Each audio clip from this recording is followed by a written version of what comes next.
G'day everyone, it's Annette here and welcome to my channel Alchemy Art.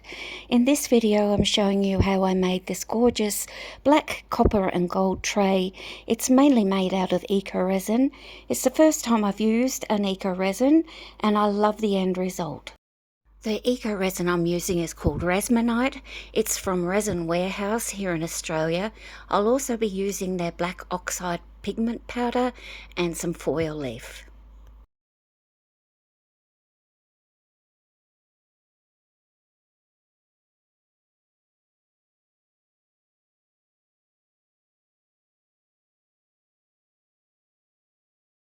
Just need to brush off the excess in a few spots.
Oh wow.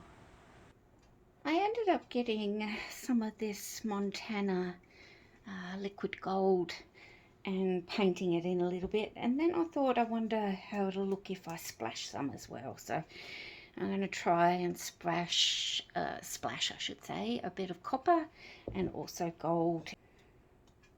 Okay, that doesn't look too bad. Just go down a bit for you.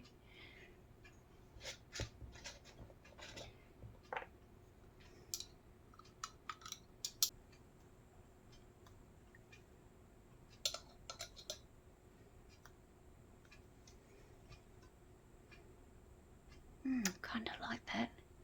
This is the copper.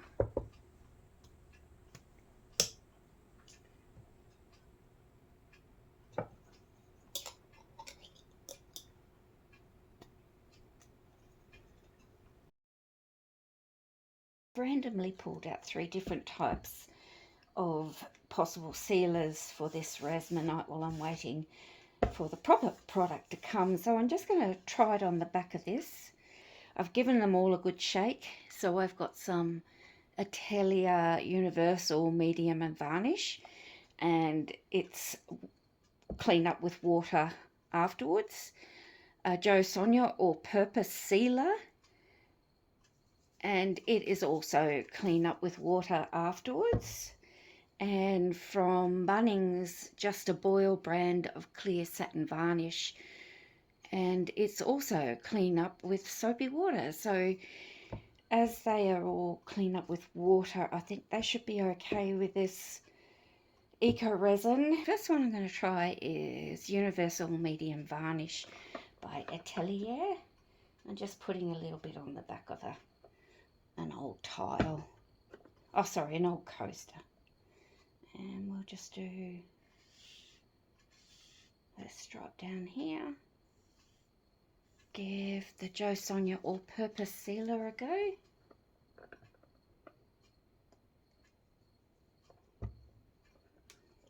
Clean foam brush.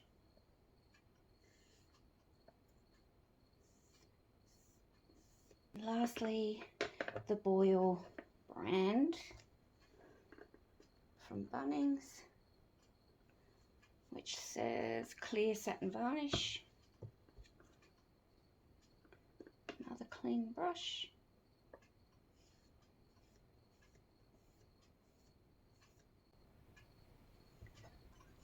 The one that's more matte looking is the Boil one from Bunnings, but it's a thicker one and it's left streaky lines even though I've used a foam brush. So not really happy with that. The other two I don't mind really. I decided to sand this before I applied the varnish of my choice, which was the Atelier. But while I was sanding, I noticed a problem, so my plans had to change, as you'll see. While I was sanding this, I noticed there's a defect in it. And there's a little tiny hole and it goes all the way through. It must have been an air bubble. I decided to not do what I was going to do, which was put varnish all on here. I think I'll fill that little air hole with a little bit of UV resin, and then I'll mix up a bit of the tabletop epoxy, which is this one.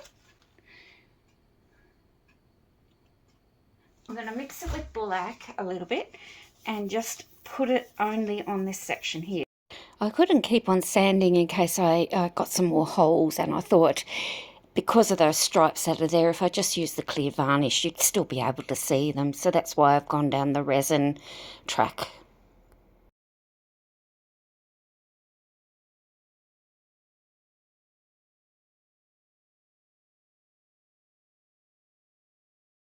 I'll just get a couple of cups to sit this on. So I'll drop off the table there.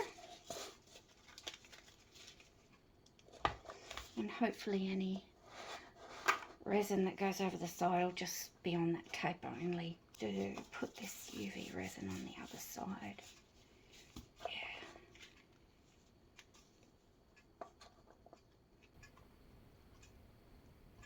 Alright. I just want enough to block that hole so that when I do the resin part it doesn't fall all the way through. Just get my UV torch. I'll hold this here for about 3 minutes, so I'll just put you on pause while I do that.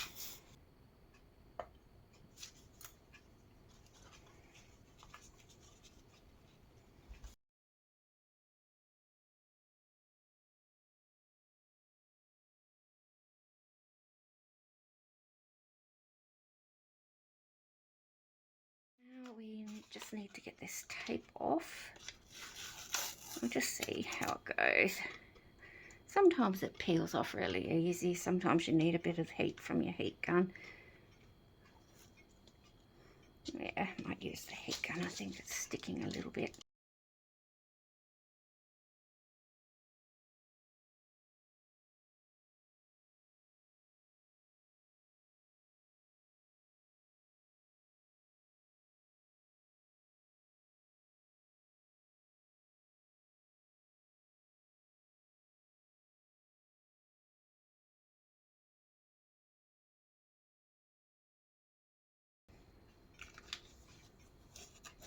And I don't think I've got any overhang that needs trimming, but if I did, you just use a sharp craft knife and give it a trim. I wanted to put a protective coating on the back here, and I'm going to use some glue wall by Elmer's. PVA glue works, and a lot of the other glues do as well.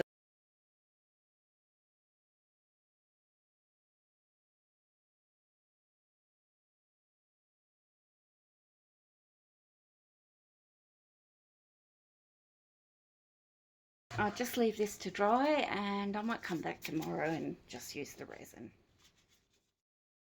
Sorry, I thought I'd press start on the recording, but I must have missed it. I've only just poured a bit of the mixed up resin into the bottom section there. Straight away it made the tray look black and glossy, which I don't mind, and now I'm just spreading it around everywhere with my fingers.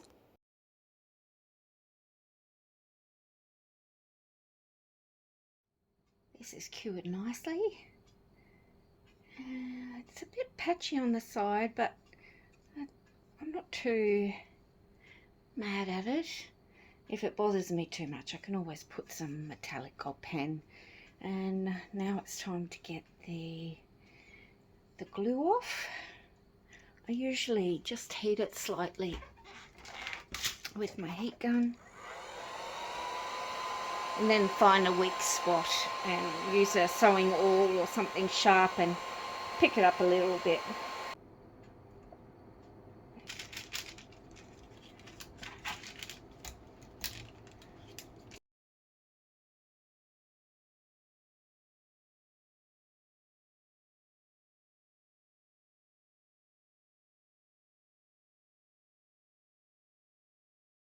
But there you go.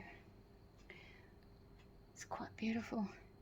I think I was probably a bit too overzealous with my splotching of the metallic paint there, and you sort of lose the rose a little bit. I do have moulds that sit beside me on the desk in case I have bits left over, and I had a bit of this black left over and I made a rose out of it, so I thought, I don't know, that I can, you know, put the rose there if I want to at some later date. I've got some of this Pebeo Cern Relief in gold, and I put a little bit on one petal there and it looks quite nice, but I just don't know whether I want to add it or not. What do you think? Leave a comment below if you think I should put it on. I did end up completing that moulded rose I made, and I attached it to the tray with a little bit of resin. I really loved how the tray turned out in the end, even though I had applied a bit too much of the copper and the gold paint in the background. I also have really enjoyed working with the Eco Resin. Thank you for dropping by my channel, and have a great day everyone. Bye.